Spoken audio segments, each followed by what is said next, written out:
Reddit pregunta: Mujeres, ¿cuál fue su momento más raro de ¿así no funciona? ¿Qué recuerdos tan incómodos de la secundaria?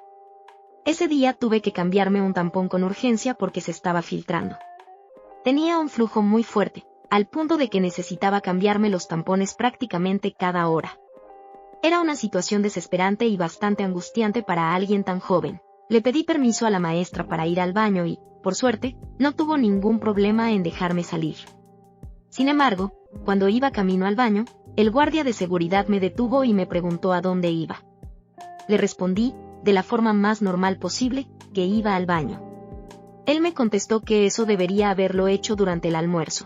Le expliqué que entendía su punto, pero que necesitaba ir en ese momento.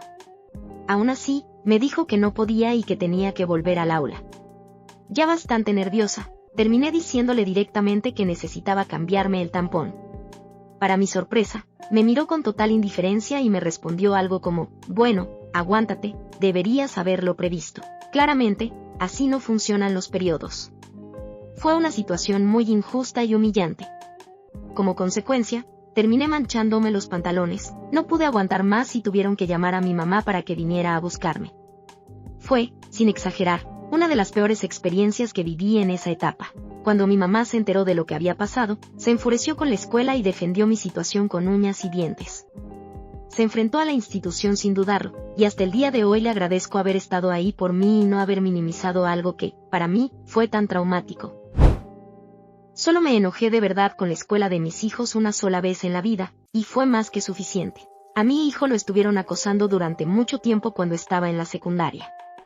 No fue algo puntual ni un malentendido, era constante, repetido y claramente dañino. Como padres, hicimos todo lo que se supone que hay que hacer. Nos comunicamos con el director, con varios maestros y hasta con la junta escolar, esperando que alguien tomara cartas en el asunto. Sin embargo, a pesar de nuestras quejas y advertencias, nunca hicieron nada para frenar al acosador. Con el paso del tiempo, la situación empeoró. El chico seguía empujando a mi hijo, tirándolo al suelo y humillándolo frente a los demás. Hasta que un día, después de tanto aguantar, mi hijo llegó a su límite. En un momento de defensa y desesperación, reaccionó y terminó rompiéndole el hueso orbital y la nariz al agresor. La respuesta de la escuela fue indignante. El director decidió suspender a mi hijo por 3 días y, como si eso no fuera suficiente, me preguntó qué íbamos a hacer nosotros en casa para castigarlo. En ese instante, perdí completamente la paciencia. Al día siguiente, tomé una decisión muy distinta a la que ellos esperaban. Llevé a mi hijo a un parque de diversiones y luego a comer a su restaurante favorito. Pasamos el día juntos, riéndonos y tratando de devolverle un poco de la tranquilidad que le habían quitado durante tanto tiempo. Tomé varias fotos de ese día y luego las envié a la junta escolar, al director y a los maestros. En el mensaje les expliqué con total claridad que mi hijo no había hecho nada malo. Les recordé que los habíamos contactado en múltiples ocasiones y que ellos se habían negado a ayudarnos. Al no recibir apoyo de los adultos responsables, mi hijo no tuvo más opción que defenderse y tomar cartas en el asunto. Después de ese incidente, el agresor nunca volvió a molestar a mi hijo. De eso ya pasaron 8 años. Hoy puedo decirlo con orgullo, mi hijo se graduó el año pasado con honores y fue aceptado en la universidad de sus sueños. Todo ese sufrimiento no lo definió, al contrario, lo hizo más fuerte.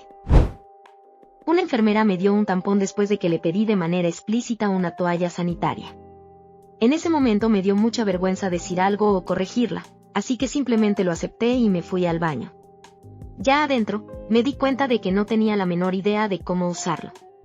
Me sentí nerviosa, confundida y bastante incómoda. Al final, decidí tirarlo a la basura y recurrí al viejo y poco práctico truco del papel higiénico enrollado para manejar el sangrado. No era lo ideal, pero en ese momento fue la única solución que se me ocurrió. Años más tarde, recién entonces caí en la cuenta de que aquel tampón tenía una cubierta de plástico que se suponía que debía retirarse antes de usarlo. Nadie me lo había explicado y yo no tenía la información necesaria para entenderlo. Hasta el día de hoy, esa experiencia hizo que nunca volviera a intentar usar tampones. Con el tiempo, también entendí lo poco considerada que fue la actitud de esa enfermera. Yo había pedido algo específico y, además, claramente necesitaba una explicación o al menos una mínima orientación. En lugar de eso, me dejó sola en una situación incómoda que podría haberse evitado fácilmente. Editado para aclarar, estaba en la secundaria cuando ocurrió todo esto, lo que hace que la experiencia haya sido aún más confusa y difícil para mí. Cuando era chica, alrededor de los 7 años, tuve la enfermedad de Lyme, y una de las consecuencias era que necesitaba ir al baño muchísimas veces durante el día. No era algo que pudiera controlar, y para una nena tan pequeña eso ya era bastante angustiante de por sí. El problema fue que mi maestra no me dejaba ir al baño cuando lo necesitaba. Yo sentía un miedo enorme de tener un accidente en clase, una vergüenza que me acompañaba todo el tiempo. Esa sensación de ansiedad constante no venía de la enfermedad, sino de la actitud rígida y autoritaria de una adulta que debería haber mostrado comprensión. Por suerte, mi mamá fue una verdadera genia. Cuando se enteró de lo que estaba pasando, fue directo a hablar con el director y armó un escándalo bien merecido por permitir ese tipo de trato. Gracias a ella, la situación no siguió escalando y alguien, por fin, puso un límite. Con los años, sigo pensando lo mismo. Cualquier adulto que controle de manera excesiva o humillante las idas al baño de los niños no está enseñando disciplina, sino ejerciendo poder de la peor forma. No hay argumento que me haga cambiar de opinión al respecto. Me pasó algo muy parecido en mi escuela, pero involucró a un profesor y a otra estudiante de mi clase. Todo empezó cuando ella le pidió permiso varias veces para ir al baño porque necesitaba cambiarse la toalla o el tampón. En lugar de entender la situación, el profesor comenzó a discutir con ella y le dijo que se aguantara, asegurando que él tenía 2 hijas y que sabía perfectamente cómo funcionan los periodos. Esa respuesta fue el colmo. Lejos de resolver el problema, solo logró empeorar las cosas. Toda la clase se indignó y empezó a discutir con él, apoyando a la chica. Finalmente, con todo nuestro respaldo, ella se levantó y salió del aula sin que el profesor accediera a darle permiso. ¿De verdad se puede creer que este tipo de personas son educadores? Ya de por sí es desagradable que un profesor le niegue a alguien ir al baño cuando lo pide.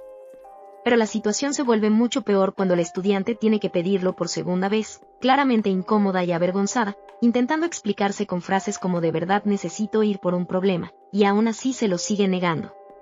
Eso no es disciplina ni autoridad, es falta total de empatía. Para un estudiante de secundaria, vivir algo así delante de toda la clase es profundamente humillante.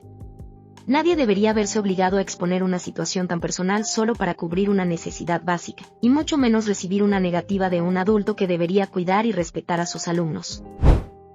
En nuestra escuela teníamos pases en la agenda para todo el año y una vez que se terminaban simplemente no había más. Si lo usabas antes de tiempo, mala suerte. Siempre tuve periodos muy abundantes y además veía a varios urólogos por problemas de vejiga, algo que en la secundaria era extremadamente vergonzoso de contar o poder explicar. Como era de esperarse, llenaba todos los pases de mi agenda durante los primeros meses escolar. Después de eso, cada vez que necesitaba ir al baño, empezaban los problemas. Me retaban, me llamaban la atención y cuestionaban como si estuviera inventando excusas, cuando en realidad estaba tratando de lidiar con situaciones físicas que no podía controlar. Hubo varias ocasiones en las que directamente me levanté y me fui de clase porque me negaron el permiso. No era una decisión fácil, pero tampoco podía quedarme sentada pasando un momento humillante. A veces pienso que ojalá hubiera tenido el coraje de quedarme sentada y dejar que ocurriera lo inevitable, ya fuera mojarme o mancharme delante de todos, solo para exponer lo absurdo del sistema. Pero en ese momento, eso se sentía profundamente deshumanizante. Era un adolescente tratando de sobrevivir a la secundaria, así que hice lo único que podía hacer: irme. Nadie debería verse obligado a elegir entre dignidad y obedecer una regla injusta, y mucho menos cuando se trata de algo tan básico como ir al baño. No creo que sea algo raro, porque sinceramente pienso que la mayoría de las mujeres han lidiado con esto en algún momento. Sin embargo, muchos hombres no tienen idea de que la intimidad con acción no es necesariamente placentera para muchas, o incluso para la mayoría de las mujeres. Además, a menudo lo interpretan como un reto personal, creen que deberían lograr que una llegue al clímax de esa manera, o se le hiere el ego si no lo consiguen. En mi caso, a veces puedo llegar a ese punto con acción, pero no es lo habitual, ni algo particularmente impresionante. Siempre digo lo mismo, no importa tanto el cómo. Hay otras formas que funcionan mucho mejor y que casi con seguridad total se puede llegar. También está el tema de los juguetes u otra alternativa externa para que la experiencia sea más divertida y satisfactoria para ambos. A algunos les resulta incómodo o se sienten intimidados por la idea, como si eso restara valor a su participación.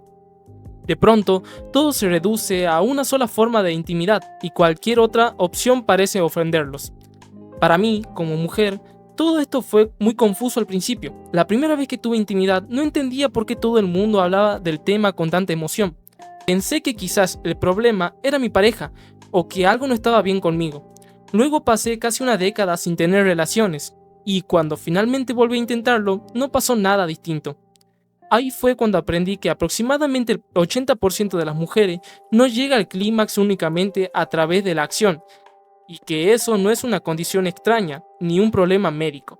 Simplemente es cómo funcionan nuestros cuerpos. Entenderlo fue al mismo tiempo revelador y libertador. Tuve un momento muy marcado de ¿así no es como se supone que funciona? Durante mis primeras experiencias íntimas. En ese momento, la mayor parte de lo que sabía sobre la intimidad venía de contenido para adultos que había visto en internet. Mucho de eso incluso era animado, además de algunos libros sobre el crecimiento, la religión y las clases de educación íntima que daban en la escuela. Con todo eso en la cabeza, yo creía que la intimidad era algo casi trascendental, como una experiencia abrumadora, intensa, casi como morir de placer. Esa era la expectativa que tenía formada. Sin embargo, cuando finalmente lo viví en carne propia, la realidad estuvo muy lejos de eso. No sentí nada parecido a lo que me habían hecho imaginar, ni con la acción, ni con las técnicas que supuestamente debían funcionar. Al principio pensé que algo estaba mal conmigo, o que quizás no lo estaba haciendo bien. Con el tiempo entendí que muchas de esas ideas vienen de representaciones poco realistas y de una educación incompleta, que no explica cómo funcionan realmente los cuerpos, ni las distintas que pueden ser las experiencias de cada persona. Mirándolo en retrospectiva, más que decepción, fue un momento de aprendizaje. Me di cuenta de que la intimidad no es una fórmula universal ni una experiencia idéntica para todos, y que está bien cuestionar lo que uno cree que debería sentir. Tuve que darle la charla a mi casero. Le llegó unos 30 años tarde, de la persona menos indicada, y fue terriblemente incómodo para ambos. La razón: no me permitía guardar toallas sanitarias en el gabinete del baño compartido porque, según él, también vivían hombres en la casa y eso podía incomodarlos. Su solución fue decirme que tendría que arreglármelas cuando usara el inodoro. En ese momento me quedé completamente desconcertada. Así que no me quedó otra opción que explicarle con lujo de detalles cómo funcionan los ciclos o la regla, porque los productos de higiene son necesarios y que no se trata de algo opcional ni evitable. Fue una conversación incómoda, sí, pero claramente muy necesaria.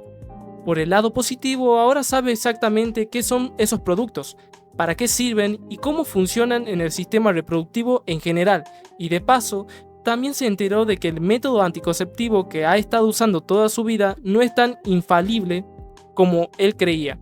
De hecho, es bastante poco confiable. No era una charla que yo quisiera dar, pero al menos sirvió para aclarar muchos conceptos erróneos y evitar futuras situaciones absurdas. Un ex no entendía por qué las toallas sanitarias eran tan largas, ya que, según él, la sangre sale de un solo lugar pequeño. En ese momento me di cuenta de que ya ni siquiera era una cuestión de género, sino de desconocimiento absoluto. No tenía la energía ni las ganas de ponerme a explicarle principios básicos de dinámica de fluidos. La realidad es que la toalla sanitaria puede ser larga, muy larga, y aún así el sangrado siempre encuentra exactamente el único lugar que no está cubierto. Podría usar la toalla higiénica más grande que exista, y, de alguna manera casi mágica, la sangre terminaría yéndose hacia la parte más baja de la ropa interior. O aún peor, te despertás a la mañana y la toalla está completamente desplazada, hecha una bolita, como si hubiera decidido moverse sola durante la noche. Nada de eso aparece en las explicaciones simples que muchos imaginan.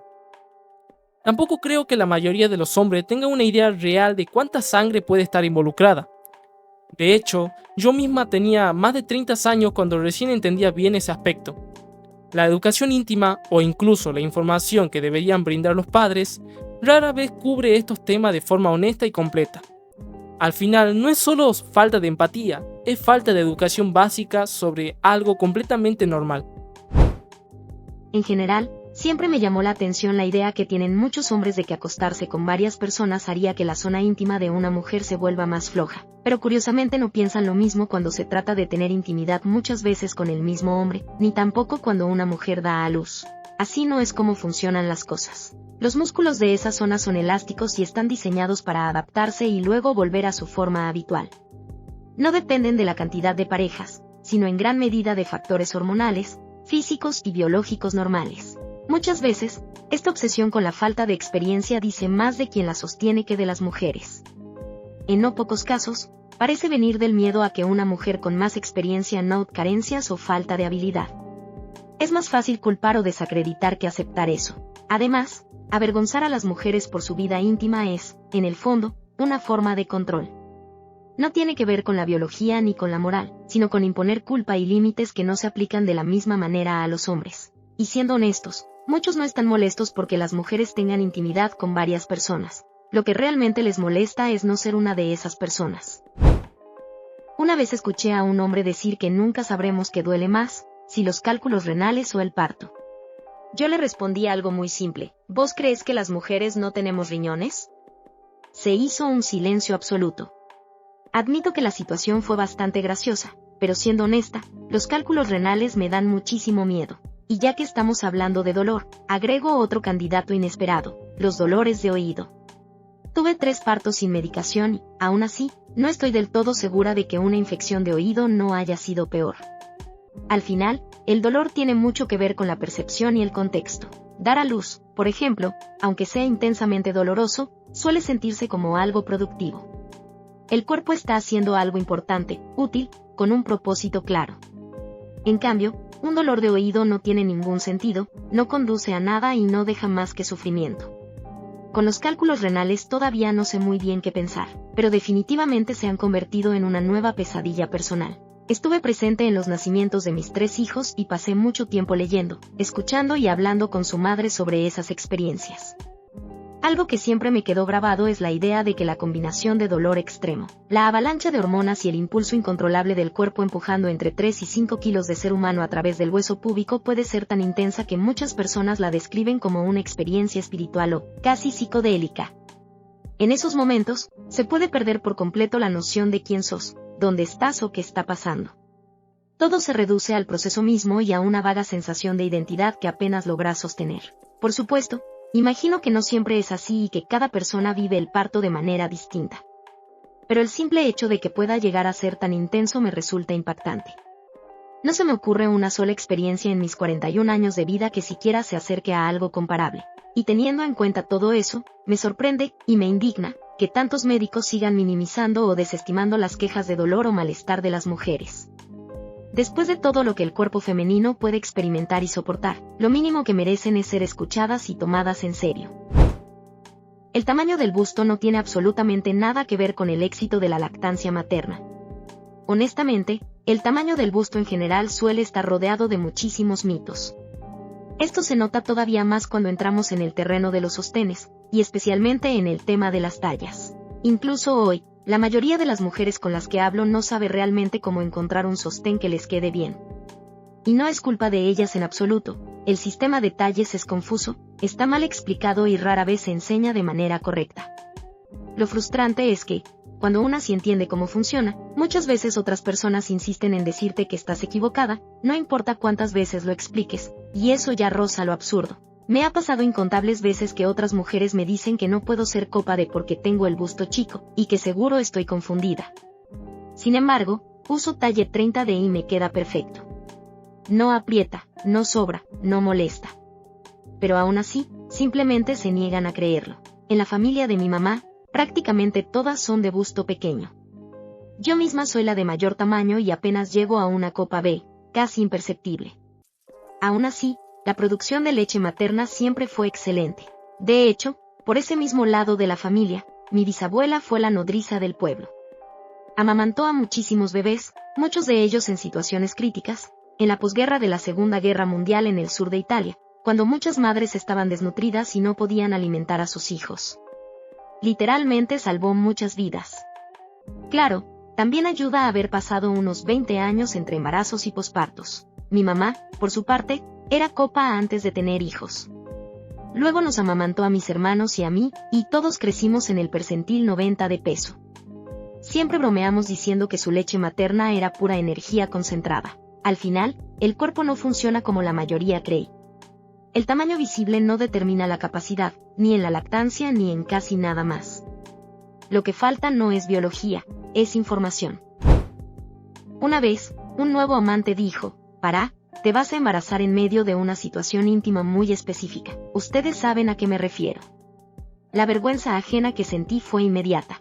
Para dar un poco de contexto, yo no tuve una educación íntima adecuada cuando era chica.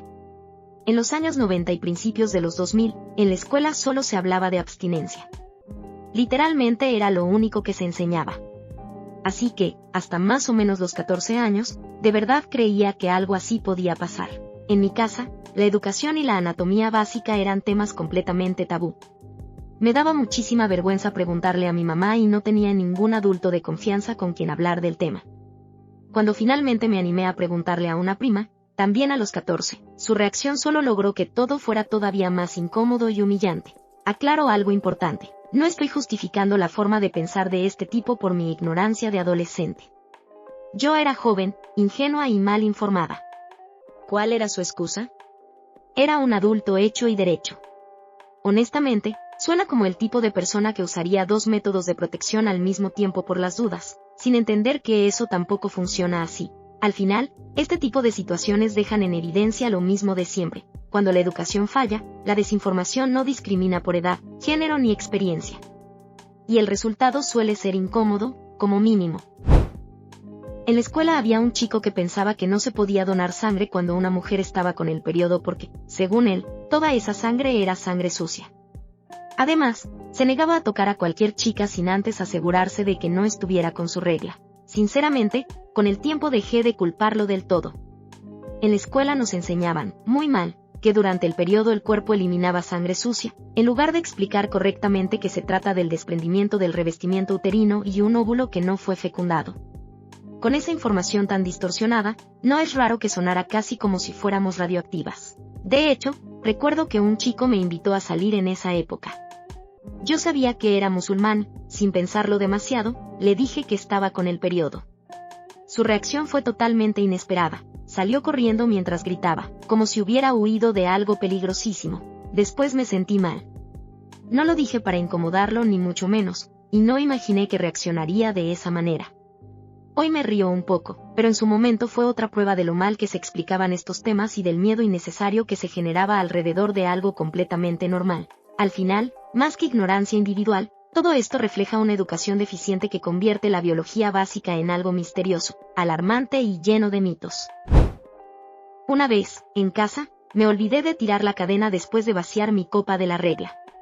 Mi ex esposo entró al baño apenas unos minutos después. Al rato salió completamente pálido, como si hubiera visto un fantasma, y me preguntó con voz temblorosa, ¿todo está bien? Casi parecía que iba a llorar. Le expliqué tranquilamente lo que había pasado. Me dijo que sabía que las mujeres sangramos durante el periodo, pero que no tenía idea de que fuera tanto. Claramente, la realidad lo había superado. En otra ocasión, se me cayó por accidente una bomba de baño roja y naranja del gabinete directo al inodoro. El agua quedó teñida de colores intensos, y la escena era tan exagerada que empecé a reírme sin poder parar. Me reía tanto que lloraba. Fui corriendo a buscar a mi compañera de cuarto para mostrarle el espectáculo. Mientras la llevaba del brazo para que lo viera, mi esposo entró al baño sin saber nada. Salió exactamente igual que la primera vez, completamente pálido, con cara de susto, preguntándome si estaba bien. Ahí fue cuando me di cuenta de algo increíble. Para él, la sangre del periodo no solo era un misterio, sino que jamás se le había ocurrido que pudiera verse espumosa, colorida o, en este caso, casi brillante. La confusión fue total. Al final, más allá de lo gracioso, fue otro recordatorio de lo poco que muchas personas saben sobre algo tan cotidiano y normal. Y sí, todavía me río cada vez que me acuerdo.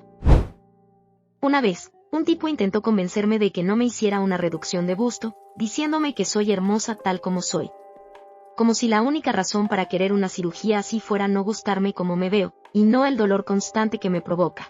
Lo que muchas personas no entienden es que una reducción no tiene que ver con vanidad, sino con salud y calidad de vida. El peso del pecho puede causar dolor crónico de espalda, cuello y hombros, problemas de postura e incluso dificultades para realizar actividades cotidianas. No es una decisión superficial ni tomada a la ligera. Aún así, hay gente que siente la necesidad de opinar sobre cuerpos ajenos, ignorando por completo la experiencia real de quien vive con ese dolor todos los días. Escuchar comentarios así resulta frustrante, porque minimizan un problema físico muy concreto bajo la excusa de un supuesto cumplido. Al final, el cuerpo de cada persona no es un debate público. Si alguien toma una decisión médica para sentirse mejor y vivir sin dolor, eso debería ser motivo de respeto, no de cuestionamientos. Tengo una amiga que creció con una mamá que nunca le explicó bien cómo funcionaban estas cosas. Un día estábamos hablando de la regla y, muy tranquila, me dijo que la sangre sale del huevo que se rompe. Amor, no, y lo peor es que las dos ya pasamos los 30. La verdad es que yo tampoco crecí con una mamá que me explicara cómo funciona el cuerpo. Era un tema incómodo, casi prohibido, y eso lo hacía todo mucho más difícil. Por suerte, la escuela y las amigas me enseñaron bastante, pero claramente no fue suficiente. Hoy tengo 30 y pico y todavía me genera mucha ansiedad mi periodo. Me llevó mucho más tiempo de lo normal entender bien los ciclos, saber qué esperar y aprender a manejar los accidentes de manera adecuada.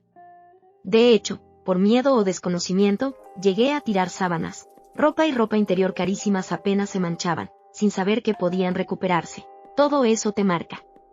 La falta de información no solo genera confusión, sino también miedo, vergüenza y decisiones innecesarias. Y lo más frustrante es que no tendría por qué ser así. Con un poco de educación clara y sin tabúes, muchas de esas angustias se podrían evitar. Mi compañera de piso se niega rotundamente a usar tampones. Sinceramente, está convencida de que existe el riesgo de que se pierdan dentro del cuerpo. He llegado incluso a mostrarle diagramas anatómicos para explicarle que eso es físicamente imposible. El tampón no puede ir a ningún lado. En el peor de los casos, el hilo podría quedar un poco escondido y habría que buscarlo con calma, pero el tampón en sí no desaparece ni se pierde. Aún así, se niega por completo a probarlos. Aclaro que esta conversación no surgió de la nada. Para dar un poco de contexto, un día me pidió que le prestara toallas sanitarias. No hubo problema, pero específicamente quería las extra gruesas, tipo maxi. Yo no tengo de esas, porque cuando mi flujo es demasiado abundante para las toallas ultradelgadas, prefiero usar tampones. Ahí fue cuando empezó la discusión. Le dije que podía llevarse algunos tampones y que, si quería, podía probarlos, ya que a mí me resultan mucho más cómodos que las toallas muy voluminosas que venía usando. Su reacción fue inmediata y dramática: no, ni loca, ¿y si se pierde ahí arriba? Intenté explicarle con paciencia, mostrarle información y tranquilizarla, pero nada funcionó. Al final entendí que no era un tema de lógica o anatomía, sino de miedo y desinformación. Y aunque cada una usa lo que le resulta más cómodo, fue otro recordatorio de lo profundamente arraigados que pueden estar ciertos mitos, incluso entre adultas. Esto no es algo específico de mujeres, pero el otro día mi novio hizo algo que todavía me hace reír.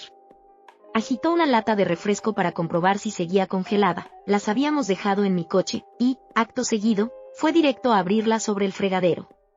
Yo reaccioné al instante y no, espera. No la desperdicies. Él me miró completamente confundido, como si no entendiera el problema. Yo le dije que había que dejarla reposar un momento para que se asentara. Y entonces me respondió, muy serio, que pensaba que, una vez que una lata se agitaba, ya no había nada que hacer, que simplemente así funcionaban ahora. Nos quedamos mirándonos un segundo, y ahí caímos los dos en lo absurdo de la situación. Tenemos más de 30 años. Personas adultas. Con responsabilidades. Y aún así, por un momento, creyó que las latas de refresco habían evolucionado para explotar inevitablemente si alguna vez eran agitadas. Al final, esperamos un rato, la abrimos sin problemas y nadie perdió refresco. Pero esa escena quedó grabada como uno de esos pequeños recordatorios de que, incluso de grandes, a veces seguimos creyendo cosas rarísimas sin cuestionarlas. Una vez, un tipo intentó decirle a una mujer que estaba amamantando que era totalmente seguro tomar alcohol y dar pecho porque, según él, la leche materna se llena de adelante hacia atrás. Nos quedamos mirándolo en silencio, los dos con la misma cara de así no es como funciona esto. Aún así, ella decidió sacarse leche y tirarla, solo por las dudas. La explicación era una pavada monumental, pero lo irónico es que sí es posible tomar alcohol y amamantar. Lo que mucha gente no entiende es cómo funciona realmente el alcohol en la leche materna. La cantidad de alcohol en la leche es la misma que la cantidad de alcohol en la sangre, ni más ni menos. No se acumula, no se queda atrapado, no se concentra mágicamente. O sea, si marcara 0.08% en un alcoholímetro, tu leche materna también tendría 0.08% de alcohol. Para ponerlo en perspectiva, una copa de vino tiene alrededor de 12% de alcohol. Un plátano maduro puede tener entre 0.2% y 0.5% de alcohol de forma natural. Ambas cosas tienen mucho más alcohol que la leche materna en ese ejemplo. Si le darías un plátano a tu hijo sin pensarlo 2 veces, entonces tomar una bebida alcohólica y amamantar no es un problema en sí mismo. La verdadera preocupación no es la leche, sino el estado de la persona que cuida al bebé. Si estás borracha perdida, claramente no es seguro cargarlo, amamantarlo o cuidarlo en general. Pero fuera de eso, esta idea de que la leche materna funciona como un tanque que se llena por partes es solo otro mito absurdo que la gente repite con una seguridad impresionante, sin tener la menor idea de lo que está diciendo. Tenía 15 años y tuve que rogarle a mi papá para que me comprara tampones. Estaba totalmente en contra, así que le pregunté por qué. Su respuesta fue que eran un desperdicio, porque, según él, había que cambiarlos cada vez que una hace pis. Respiré hondo y le expliqué que las mujeres tenemos 3 orificios distintos, así que no, el tampón no tiene absolutamente nada que ver con hacer pis. No se moja, no se ensucia, no pasa nada.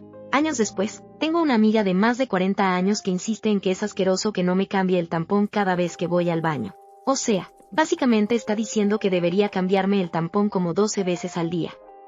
¿Ella no toma agua o qué? Honestamente, dejé de escucharla en el momento en que trató de avergonzarme por eso.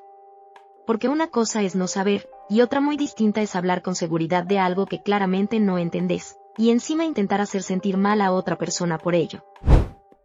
Una vez, una expareja intentó explicarme, con total seguridad, que las mujeres definitivamente orinaban directamente por aja su parte. No como duda, no como pregunta, como un hecho indiscutible. Otra persona vio que yo tenía una infección por hongos durante la intimidad, algo que yo todavía no había notado, y me retó muy seria por meter papel higiénico ahí. Ahí ya no sabía si reírme, llorar o pedir un pizarrón y un marcador. Sí, me da bastante vergüenza ajena pensar que estuve alguna vez en relaciones con gente tan profundamente ignorante sobre algo tan básico. Y lo peor no era que no supieran, sino que no escuchaban razones. Ninguno de los dos estaba dispuesto a aceptar una explicación, ni siquiera viniendo de la persona que literalmente vive en ese cuerpo. En uno de los casos, tuve que explicarle toda la anatomía relacionada con orinar a un hombre de más de 40 años, que había estado casado 2 veces y tenía 4 hijos. 4. Y aún así, estaba completamente convencido de que así funcionaba el cuerpo femenino. Ese es el punto en el que te das cuenta de que no es solo falta de educación íntima, es una mezcla de desinformación, orgullo y una seguridad injustificada que hace imposible cualquier conversación básica.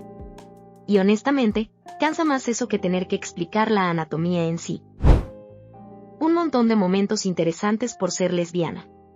Sobre todo cuando los hombres están genuinamente confundidos acerca de cómo 2 lesbianas tienen intimidad.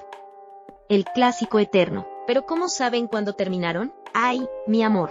Una vez, mi esposo y yo estábamos hablando de intimidad en general y le pregunté, así nomás, ¿cuándo decís que una persona pierde su primera vez? Muy seguro, respondió que tanto para hombres como para mujeres era cuando el pilín entra.